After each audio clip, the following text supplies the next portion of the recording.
Dear students, आपका स्वागत है हमारे इस चैनल पर। मैं आपको इस चैनल पर लगातार 2025 जून के लिए यूजीसी नेट का जो हमारा एग्जाम होने वाला है उसके लिए मैं आपको तैयारी करवा रहा हूं। तो अब के बाद जितने भी हमारे स्टूडेंट्स हमारे साथ जुड़ेंगे, मैं इंश्योर करता हूं कि सबका यूजीसी नेट 2025 वो क्लियर हो जाए। तो आप मेरे साथ लगातार जुड़े रहना। और हम आज आपके लिए लेकर आए हैं यूजीसी नेट टीचिंग एप्टीट्यूड के 20 मोस्ट इंपोर्टेंट क्वेश्चन और आंसर्स। उनके आंसर्स अगर आपको पता है तो आप उनके आंसर्स को लगातार कमेंट करके जरूर बताते रहें। और साथ में ही आपको ये भी बताना है कि आपके कितने क्वेश्चंस आपके ठीक हुए हैं और कितने क्वेश्चंस आपके गलत हुए हैं। अगर आपको उसके बारे में कोई और भी जानकारी चाहिए तो मुझे कमेंट करके वो भी जरूर बताएं। तो मैं पहले क्वेश्चन के साथ वीडियो को शुरू करता हूं। लगातार पूरे वीडियो को जरूर देखना और सभी क्वेश्चंस लगाकर जरूर जाना। पहला क्वेश्चन हमारा क्या कहता है? A teacher should behave with the student. कि एक टीचर को स्टूडेंट के साथ कैसा बिहेवियर करना चाहिए।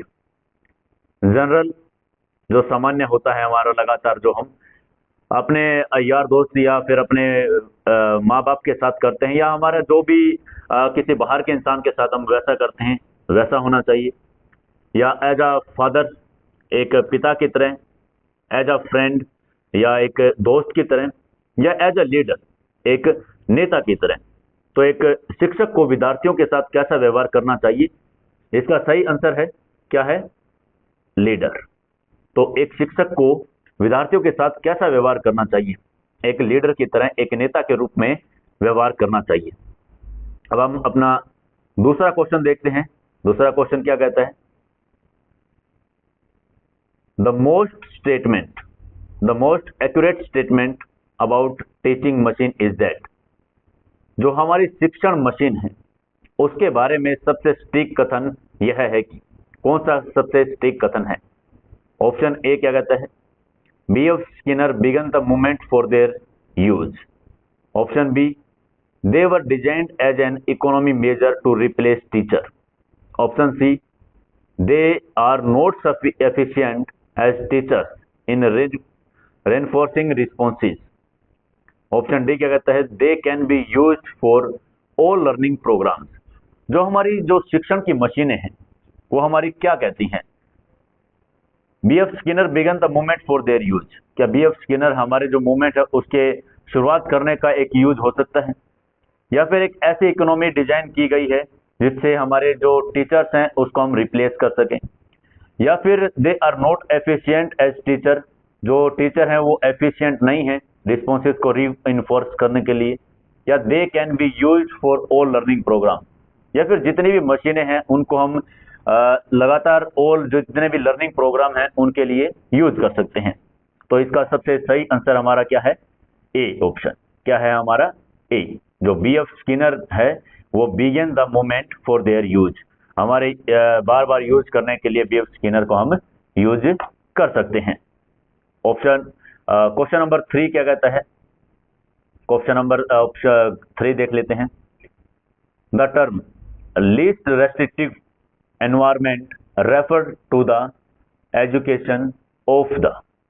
मतलब कि न्यूनतम प्रतिबंधात्मक वातावरण शब्द का तात्पर्य शिक्षा से है। जो हमारी न्यूनतम प्रतिबंधात्मक वातावरण शब्द है उसका तात्पर्य कौन सी शिक्षा से है? जो सबसे कम प्रतिबंधात्मक वातावरण में जिनको रखा जाता है। ऑप्शन ए क्या कहता है? Handicapped, gifted, early childhood youngster या फिर रिटार्डेड। इनमें से आपका कौन सा आंसर होगा? तो इनमें से हमारा आंसर क्या होगा? Option A. क्या होगा हमारा? Option A, handicapped. हैंडीकैप्ड शिक्षा का तात्पर्य कौन सी शिक्षा से तात्पर्य है? न्यूनतम प्रतिबंधात्मक वातावरण से। चलिए क्वेश्चन नंबर 4 देखते हैं क्या कहते हैं। According to Dewey, education is a. Dewey के अनुसार शिक्षा एक है कि जो ड्यूरी है हमारे, वो क्या कहते हैं शिक्षा के बारे में? ये हमारी सोशल नीड है, हमारी पर्सनल नीड है, हमारी साइकोलॉजिकल नीड है, या हमारी थ्योरेटिकल नीड है? तो ड्यूरी हमारा क्या कहता है कि शिक्षा क्या है? शिक्षा एक क्या है दोस्तों? ड्यूरी के अनुसार शिक्षा है सोशल नीड। क्या है शिक्षा? शिक्षा हमारी क्या है ड्यूरी के अनुसार? सोशल नीड है। क्वेश्चन नंबर 5 है, क्वेश्चन नंबर 5 को देख लेते हैं। The major objective of education is, शिक्षा का प्रमुख उद्देश्य क्या है? आप लोग कमेंट करके बताइए कि शिक्षा का प्रमुख उद्देश्य क्या है। इन ऑप्शंस को देखते रहिए और कमेंट भी जरूर करें। ऑप्शन ए कहता है reforming the society, making a student disciplined, developing inherent abilities power of student, या making student followers of teacher. कि जो हमारी सोसाइटी बन गई है उसको रिफॉर्म करना, ऑप्शन ए ये क्या है। ऑप्शन बी क्या कहता है मेकिंग स्टूडेंट डिसिप्लिन, कि हमारे जो स्टूडेंट हैं, हमारे जो बच्चे हैं, वो एक डिसिप्लिन में रहें। या फिर सी कहते हैं developing inherent abilities power of student, कि बच्चों के अंदर एक ऐसी पावर जनरेट करना जिससे वो लगातार क्या कर सके, अपने आप को ग्रो कर सके। या फिर डी कहता है making student followers of teachers, कि ऐसे स्टूडेंट्स को हम क्या बना देते हैं, हमारा जो टीचर्स हैं उनके फॉलोअर्स बनाना। तो इनमें से जो सही आंसर है वो क्या है हमारा, developing inherent abilities power of student, कि जो स्टूडेंट है उसकी पावर को लगातार बढ़ाना हमारा शिक्षा का क्या है, प्रमुख उद्देश्य माना जाता है। क्वेश्चन नंबर 6 देख लेते हैं। क्वेश्चन नंबर 6 क्या कहता है, a teacher can help adolescents to overcome his special problem and help with to adjust the environment. Which of the following attitude he should not meet? एक शिक्षक किशोरों को उनकी विशेष समस्याओं से उबरने में मदद कर सकता है और उन्हें पर्यावरण के साथ समायोजित करने में मदद कर सकता है। निम्नलिखित में से कौन सा रवैया उसे नहीं अपनाना चाहिए? कि एक टीचर का सबसे महत्वपूर्ण कार्य क्या है कि एक कोई भी कमजोर बच्चा है या फिर जिसको समझ नहीं आ रहा है उसको क्या करे, ग्रो करे, वो अपने तरीके से ग्रो करे। तो एक जो उनकी कोई खास प्रॉब्लम है उनको भी उसमें उभरने में मदद करे, और उनको जो जितना भी हमारा एनवायरनमेंट है उसके साथ घुलने मिलने में मदद करे। तो उस टीचर को क्या नहीं करना चाहिए? हमेशा ध्यान रखें कि क्वेश्चंस को पूरा पढ़ें और तरीके से पढ़ें। आजकल का जो क्वेश्चन है वो इसी तरीके से आते हैं। लास्ट में क्या लिखा है, ही शुड नॉट मेड, कि उसको ऐसा क्या नहीं करना चाहिए। नहीं के क्वेश्चन आजकल बहुत आ रहे हैं। नहीं क्या नहीं करना चाहिए जिससे उस बच्चे की समस्या भी हल हो जाए और वो एनवायरनमेंट के साथ घुल मिल भी जाए। ऑप्शन ए क्या कहता है, he should impart right information about sex, कि उसको बिल्कुल राइट इंफॉर्मेशन दी जाए अबाउट सेक्स के बारे में। He should redirect the energies of the adolescence to fruitful channels through sports and other constructive activities, कि जो उसकी एनर्जी है, जो एडोलसेंस जो उसके अंदर जो एनर्जी आ रही है उसको हम एक सही दिशा में क्या करें, मूव कर दें, या उसको स्पोर्ट्स में या फिर कोई और ऐसे कार्रवाई में उसकी एनर्जी को हम लगा दें। सी ऑप्शन क्या कहता है, he should have unsympathetic attitude towards other, कि एक ऐसा उसको एक ऐसा बिहेवियर उसके अंदर उत्पन्न करें कि वो अनसिंपैथेटिक एटीट्यूड के साथ अलग हो जाए, जो दूसरे बच्चे हैं उनके से वो अलग दिखे। या he should have right information about sex, कि उसको सेक्स के बारे में जो इंफॉर्मेशन है वो क्या दी जाए, राइट दी जाए। तो इसका जो सही आंसर है वो हमारा क्या है, वो क्या है, he should have unsympathetic attitude towards other. तो हमें टीचर्स को क्या नहीं करना चाहिए, दूसरे बच्चों से उसको अलग नहीं करना चाहिए। उसको एनर्जी को एक ऐसी जगह पर मूव करना चाहिए जिसकी एनर्जी उससे बड़े तरीके से वो अपने आप को ग्रो कर सके। उसको राइट इन्फॉर्मेशन दी जाए, कोई भी विशेष चीज है उसके बारे में अगर राइट इन्फॉर्मेशन होगी तो बच्चा क्या नहीं होगा, भटकेगा नहीं। चलिए अगला क्वेश्चन देखते हैं। अगला क्वेश्चन हमारे पास क्या है, the process of learning includes which of the following, कि सीखने की प्रक्रिया में निम्नलिखित में से क्या शामिल है। कि हम लगातार कोई चीज क्या कर रहे हैं, सीख रहे हैं, लेकिन जो हमारी जो प्रोसेस है, जो सीखने की हमारी प्रक्रिया है, उसमें से क्या क्या चीजें हमारी शामिल होती हैं। ऑप्शन ए क्या कहता है, synthesis and organisation of the old and new experience resulting in novel pattern, कि जो हमारे पीछे के जो पुराने एक्सपीरियंस हैं और जो हमारे नए एक्सपीरियंस हैं उनको सिंथेसाइज करना और उनको एक तरीके में ऑर्गेनाइज करना, वो क्या रिजल्ट देता है, एक पैटर्न बनाता है। क्या बनाता है, एक नोवल पैटर्न बना देता है। दूसरा ऑप्शन क्या है, it includes all activities which leave permanent effect on the individual. इसके अंदर क्या क्या होता है कि सभी की सभी जितनी भी हमारी क्या होती है एक्टिविटीज होती हैं, which leave permanent effect on the individual, कि एक ऐसे जो परमानेंट जो इफेक्ट क्या करता है इंडिविजुअल के ऊपर, कि उसकी जितनी भी हमारी क्या होती है एक्टिविटीज होती हैं उनके अंदर क्या होता है, वो थोड़ा थोड़ा थोड़ा थोड़ा करके उनको छोड़ देता है। एस्टिव form learning means acquisition, retention and modification of the experience.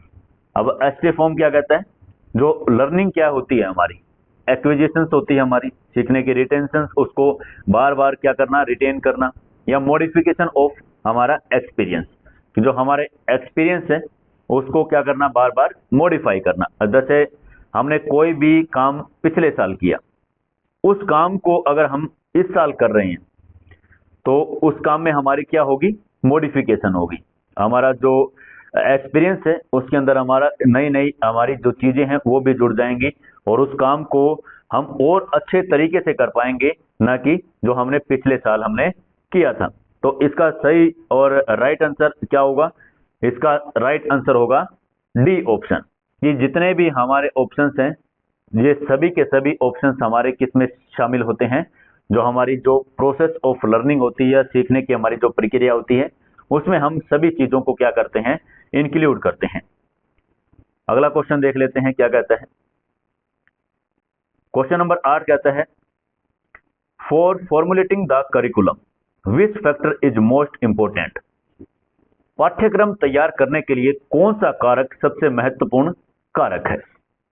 कि टीचर है, टीचर को क्या करना है, अपने क्लास का एक करिकुलम तैयार करना है, एक पाठ्यक्रम तैयार करना है कि किस तरीके से क्या क्या क्या चीजें पढ़ाई जाएंगी, कब तक क्या पढ़ाना है और किस तरीके से उनको टॉपिक्स को और जो हमारा सिलेबस है उसको कवर करना है। तो उसके अंदर सबसे महत्वपूर्ण कारक पूछा इन्होंने, क्या है। ऑप्शन ए क्या कर रहा है, टीचर एबिलिटी, टीचर की एबिलिटी महत्वपूर्ण है। ऑप्शन बी क्या कहता है, चिल्ड्रन कैपेबिलिटीज एंड नीड, कि चिल्ड्रन की कैपेबिलिटी क्या है और उनकी जरूरत क्या है। तीसरा क्या है, नेशनल आइडियोलॉजी, कि हमारी जो नेशनल जो हमारी जो आइडियोलॉजी क्या है, हमारी जो देश की आइडियोलॉजी है वो किस आइडियोलॉजी पर काम कर रहा है देश, या वो सबसे ज्यादा महत्वपूर्ण कारक है। या फिर सोशल एंड कल्चरल आइडियल्स, जो हमारे समाज के और हमारे जो कल्चरल के जो आइडियल्स हैं वो हमारे सबसे महत्वपूर्ण कारक हैं। तो इसका सही आंसर हमारा क्या होगा, सही आंसर होगा हमारा चिल्ड्रन की कैपेबिलिटी और नीड, जरूरत के हिसाब से हमें क्या करना चाहिए, हमारे जो पाठ्यक्रम है उसको तैयार करना चाहिए। चलिए अगला क्वेश्चन देखते हैं क्या कहते हैं। Teachers should study the educational philosophy because, शिक्षकों को शैक्षिक दर्शन का अध्ययन करना चाहिए क्योंकि, जो हो टीचर्स है उनको क्या करना चाहिए, जो एजुकेशनल फिलोसफी है, शैक्षिक दर्शन है, उसके बारे में पढ़ना चाहिए। क्यों पढ़ना चाहिए? ऑप्शन ए कहता है they do not know it, वो उनको जानते नहीं है इसलिए पढ़ना चाहिए। या फिर बी ऑप्शन कहता है they do not have their own philosophy, कि उनकी खुद की कोई फिलोसफी नहीं है, उनको इसलिए पढ़ना चाहिए। या ऑप्शन सी कहता है philosophy is the backbone of all discipline, कि जो भी हमारी जो शिक्षण की जो दर्शन है, शैक्षिक का जो दर्शन है, वो क्या है, जितनी भी हमारी डिसिप्लिन है, जो भी हमारे काम करने के तरीके हैं, उनकी क्या है, एक रीढ़ की हड्डी मानी जाती है, बैकबोन मानी जाती है, इसलिए करना चाहिए।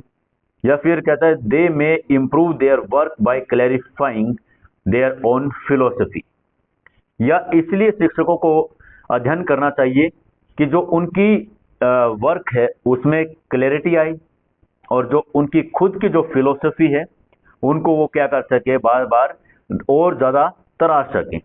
तो मेरे हिसाब से ऑप्शन डी होना चाहिए। चलिए देख लेते हैं इसका आंसर क्या है। इसका आंसर क्या है दोस्तों? डी है। क्या है? डी। तो प्यारे स्टूडेंट्स, टीचर्स को एजुकेशनल फिलोसफी अध्ययन क्यों करनी चाहिए? क्योंकि वो अपने आप को इम्प्रूव करेंगे, अपने वर्क को इम्प्रूव करेंगे, और जो खुद की जो फिलोसफी है उसको भी क्या करेंगे, अपना साफ और उसको अच्छे तरीके से ज़्यादा क्लियर कर पाएंगे। क्वेश्चन नंबर 10 पे आते हैं। क्वेश्चन नंबर 10 क्या कहता है? The best way by a teacher to introduce a new subject by, किसी शिक्षक द्वारा किसी नए विषय को प्रस्तुत करने का सबसे अच्छा तरीका क्या है? कि एक शिक्षक ने अपनी क्लास में आकर एक नए विषय को इंट्रोड्यूस करना है, एक नए सब्जेक्ट को इंट्रोड्यूस करना है, तो सबसे अच्छा तरीका कौन सा माना जाएगा? ऑप्शन ए क्या कहता है? Giving a broad outline of the subject, कि सबसे पहले आकर वो क्या दे, एक ब्रॉड आउटलाइन दे, सबसे पहले उसके बारे में बताए। या फिर क्या करे, relating it to daily life situation, उसको रिलेट करे हमारे जो प्रतिदिन की जो दिनचर्या है, वो जो सिचुएशंस है उनके साथ। सी ऑप्शन क्या कहता है? Relating it to previously studies subject और कोर्स मटेरियल, कि जो पीछे हमने प्रीवियस ईयर में जो भी सब्जेक्ट स्टडी किया है या फिर कोर्स जो मटेरियल पढ़ा है उससे उसको रिलेट करना चाहिए। तो इसका सही आंसर क्या होगा? ऑल ऑफ दीज होगा। क्या होगा? All of these. Broad outline तैयार भी करने चाहिए, relating it to daily life situations के साथ भी रिलेट करना चाहिए, और relating it to previous study subject और कोर्स मटेरियल भी साथ साथ क्या करने चाहिए, उनको उसके साथ भी रिलेट करना चाहिए। चलिए अगला क्वेश्चन देखते हैं।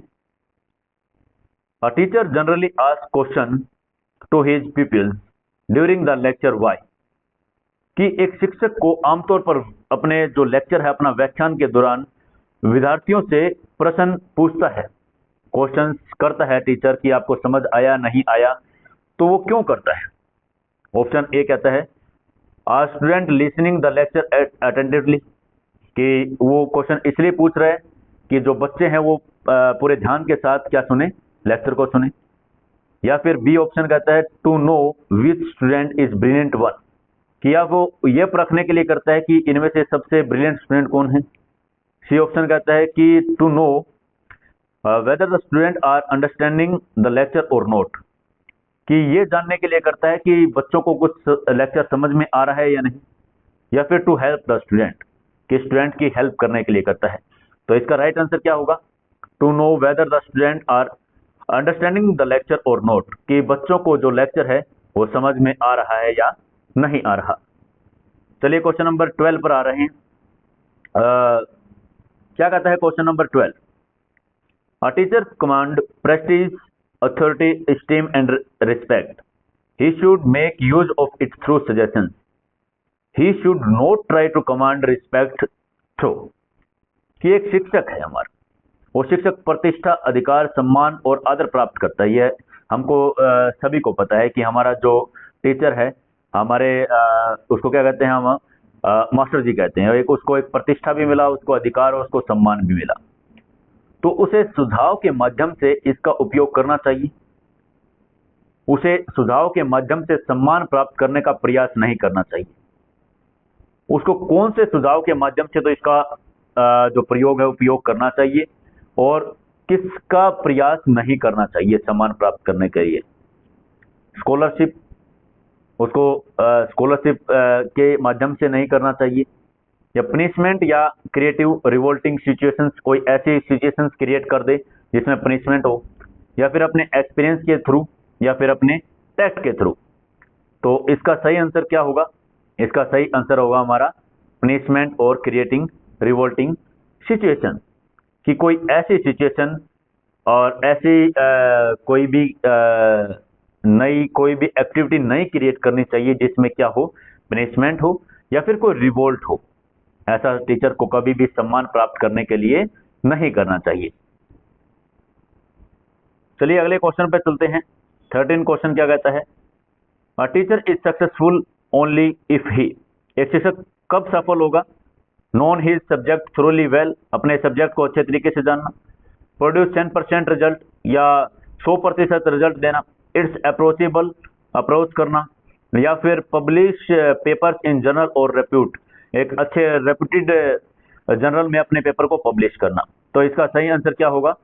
इसका सही आंसर होगा non his subject thoroughly well, अपने सब्जेक्ट को अच्छे तरीके से समझना और समझाना।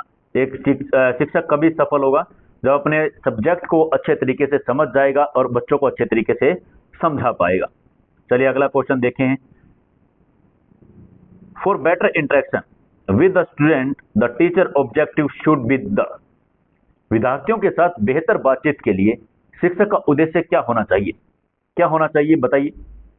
Equitable distribution of response time, कि लगातार रिस्पॉन्स करना, प्रोक्सिमिटी, अफर्म और करेक्ट स्टूडेंट परफॉर्मेंस, कि स्टूडेंट्स को क्या करना, लगातार बताना, कंफर्म करना कि उनके परफॉर्मेंस क्या है, करेक्ट है या रोंग है, या फिर all of these.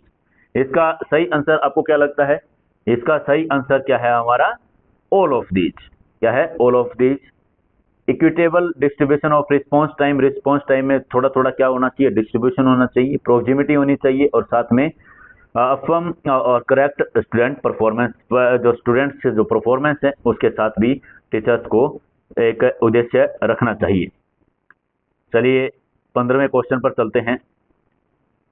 In ancient education system teacher applied some psychological principle in education specially to young child from pre school age to adolescence, they recognise the role of, किसका रोल करते हैं वो रिकॉग्नाइज? प्राचीन शिक्षा प्रणाली में शिक्षकों ने शिक्षा में कुछ मनोवैज्ञानिक सिद्धांतों को लागू किया, विशेष रूप से प्री स्कूल आयु से लेकर किशोर अवस्था के छोटे बच्चों पर। वे इसकी भूमिका को पहचानते हैं। कैसे? एक उन्होंने जो प्राचीन हमारी जो शिक्षा प्रणाली थी उसके अंदर किस तरीके से उनको डेवलप किया गया किशोर अवस्था तक के बच्चों को, कि वे उसकी भूमिका को पहचान ले कि क्या इनको ये इनके साथ क्या क्या चीजें हो रही है। तो उस समय क्या था? गुरुकुल टाइप ऑफ एजुकेशन था, कन्वर्ट सिस्टम ऑफ स्कूलिंग था, कन्वेंट सिस्टम ऑफ स्कूलिंग था, या sense and perception in teaching and learning, कि जो टीचिंग और लर्निंग है उसकी सेंस और उसका परसेप्शन, कि उसके बाद में आपको मिलेगा क्या, क्या आपको हासिल होगा। तो आई थिंक इसका क्वेश्चन का आंसर क्या होना चाहिए हमारा? यही होना चाहिए, sense and perception in teaching and learning. क्या है कि जो हम पढ़ा रहे हैं और जो हम सीख रहे हैं उसकी सेंस भी होनी चाहिए और उसका परसेप्शन भी होना चाहिए कि हम इसको क्यों कर रहे हैं और क्या कर रहे हैं और इसका हमें मिलेगा क्या। तो ये हमारा क्या था, जो हमारी प्राचीन की शिक्षा प्रणाली थी उसमें जो शिक्षकों ने कुछ क्या किया था, मनोवैज्ञानिक सिद्धांतों को लागू किया था कि किस तरीके से शिक्षा होनी चाहिए। क्वेश्चन नंबर 16 पर आते हैं।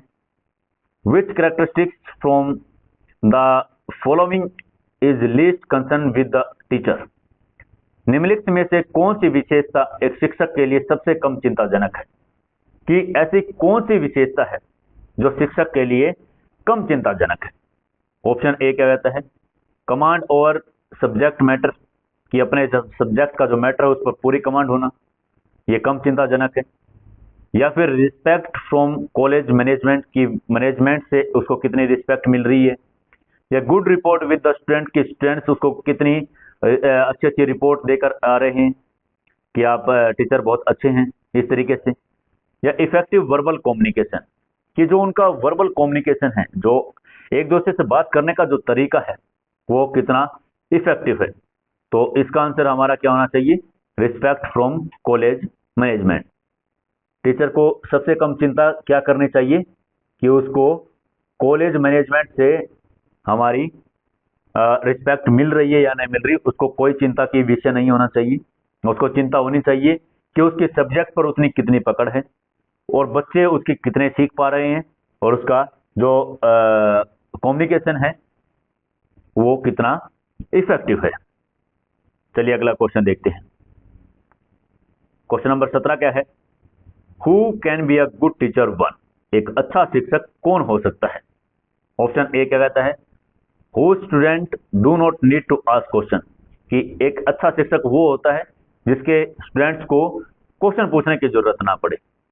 या फिर एक अच्छा टीचर कौन सा हो सकता है, who answer all the question ask by student, कि जो भी स्टूडेंट्स ने क्लास में क्वेश्चन पूछा और डायरेक्ट उसने आंसर बता दिया, क्या वो अच्छा शिक्षक हो सकता है।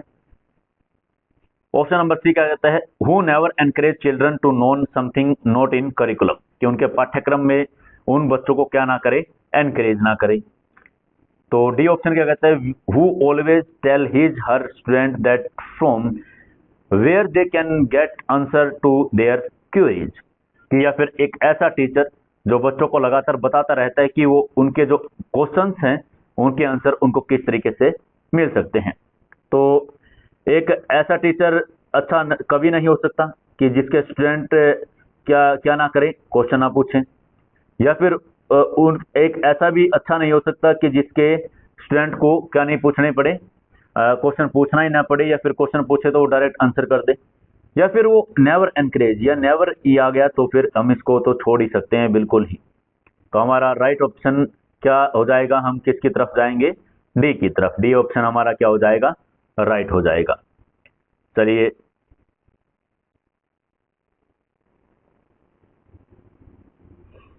चलिए 18 क्वेश्चन देखते हैं। Which of the following is true about modern annual examination system, आधुनिक वार्षिक परीक्षा प्रणाली के बारे में निम्नलिखित में से कौन सा कथन सही है।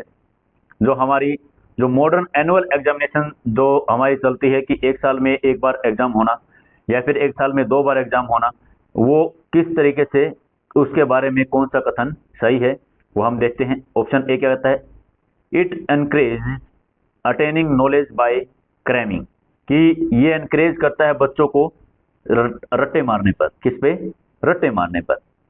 बी ऑप्शन क्या कहता है, it doesn't encourage the habit of regular study, कि बच्चों को क्या नहीं एनकरेज कर रहा, ये कि जो लगातार स्टडी करनी है उसके लिए एनकरेज नहीं कर रहा। It doesn't encourage student to attend their class regularly, और ये बच्चों को किसके लिए भी एनकरेज नहीं कर रहा कि वो लगातार क्या करें, लगातार क्लास लगाएं। तो इसका सही आंसर हमारा क्या होना चाहिए, देख लेते हैं। इसका सही आंसर होगा ऑल ऑफ दीज। क्या होगा कि जो वार्षिक प्रणाली है उसमें बच्चे क्या करते हैं, रटा मारते हैं, उसमें बच्चे एनकरेज नहीं होते रेगुलर स्टडी में और ना ही एनकरेज होते बच्चे क्लास को रेगुलर करने में। क्वेश्चन नंबर 19 देखते हैं क्या है, the most important challenge before a teacher is, एक शिक्षक के सामने सबसे महत्वपूर्ण चुनौती क्या है। सबसे महत्वपूर्ण चुनौती क्या है शिक्षक के सामने, to maintain discipline in the classroom, classroom के अंदर डिसिप्लिन बनाना। To make student do their homework, कि बच्चे जितने भी हैं वो सभी क्या करें, अपना होमवर्क करके आए। टू प्रिपेयर क्वेश्चन पेपर, कि बच्चे टीचर्स को क्या बनाना चाहिए, क्वेश्चन पेपर बनाना चाहिए। To make teaching learning process enjoyable, या टू मेक जो टीचिंग का जो प्रोसेस है उसको क्या करना, इंजॉयबल बनाना, उसको लगातार क्या करना, इंजॉयबल बनाना। तो इसका सही आंसर क्या होगा, सबसे महत्वपूर्ण चुनौती टीचर के लिए क्या होती है, जो उसका पाठ्यक्रम है, जो उसको टॉपिक है, उसको क्या करना, इंजॉयबल बनाना। क्या बनाना, इंजॉयबल बनाना। क्वेश्चन नंबर 20 और ये आखिरी क्वेश्चन है। चलिए देखते हैं इस क्वेश्चन को भी क्या कहता है। If you are irritated and show rashness because of the inadequate behaviour of another teacher, what do you think about your own behaviour? कि आपके साथ में जितने भी शिक्षक हैं उनके जो बिहेवियर से अगर आपको क्या लगता है, उनको आपको क्या हो जाती है, उनसे चिढ़ हो जाती है। यदि आप किसी अन्य शिक्षक के अनुचित व्यवहार से चिढ़ जाते हैं और जल्दबाजी दिखाते हैं तो आप अपने व्यवहार के बारे में क्या सोचते हैं? ऑप्शन नंबर ए क्या कहता है, it is justified because behaviour are इक्वलिम। कि ये जस्टिफाई क्या करता है, क्योंकि बिहेवियर आर इक्वलिम, बिहेवियर क्या है, इक्वलिम है, कि जैसा सामने से होगा वैसा ही वो करेगा। Your behaviour is not good because elders have the right to behave you in this way. कि आपको वैसा बिहेव करने की क्या नहीं है, जरूरत ही नहीं है, आपका बिहेवियर अच्छा नहीं है, क्योंकि बड़ों के सामने आप वैसा व्यवहार नहीं कर सकते। ऑप्शन सी कहता है, your behaviour is also a sign of maladjusting and so try to control yourself when you are melted. कि आपका बिहेवियर क्या है, किसका है, मेल एडजस्टमेंट, कि आप एडजस्टमेंट करने की कोशिश करते हैं, and so try to control yourself, अपने आप को कंट्रोल करते हैं, व्हेन यू आर मेल्टेड, या आप जब ज़्यादा ही किसी से चिढ़ जाते हैं तो आप अपने व्यवहार के बारे में क्या सोचते हैं। तो आपको अपने व्यवहार के बारे में हमेशा क्या सोचना चाहिए, अगर आप किसी से चिढ़ जाते हैं तो आपको क्या सोचना चाहिए कि जो आपका जो बिहेवियर है वो क्या है, मेल एडजस्टमेंट है, और आपको क्या करना चाहिए, अपने आप को कंट्रोल करना चाहिए और दूसरों से चिढ़ना नहीं चाहिए, क्योंकि सिचुएशंस एक टाइम के बाद सभी क्या हो जाती हैं, हल्की हो जाती हैं और सब चीज़ें ठीक हो जाती हैं। तो प्यारे स्टूडेंट्स, डियर स्टूडेंट्स, आपको ये वीडियो कैसा लगा? अगर आप यूजीसी नेट की जून 2025 की तैयारी कर रहे हैं तो इस वीडियो को लगातार देखते रहें और कमेंट करते रहें कि आपको आपके क्वेश्चंस कितने ठीक हुए हैं, और नए नए टॉपिक्स के बारे में अगर आपको कोई भी जानकारी चाहिए या फिर आपको कोई भी किसी भी प्रकार की प्रॉब्लम है तो आप मुझे कमेंट करके ज़रूर पूछ लें कि आपको कोई भी चीज़ अगर समझ नहीं आ रही है तो मैं आपको ज़रूर बताऊंगा। और इसी तरीके से हम लगातार PYQ भी करते रहेंगे और आपको मैं टॉपिक की वीडियोस भी देता रहूंगा। तो आप इसी तरीके से हमारे चैनल के साथ जुड़े रहिए और मैं आपके लिए नई नई जो वीडियो है PYQ की भी लेकर आता रहूंगा। चलिए मिलते हैं अगली नेक्स्ट वीडियो में, तब तक आप इस वीडियो को पूरा देखें और अपने क्वेश्चंस को लगातार लगाते रहें, तैयारी करते रहें। जून 2025 में हम अपना यूजीसी नेट JRF जरूर से जरूर क्रैक कर लेंगे। चलिए बाय बाय स्टूडेंट्स, ओके।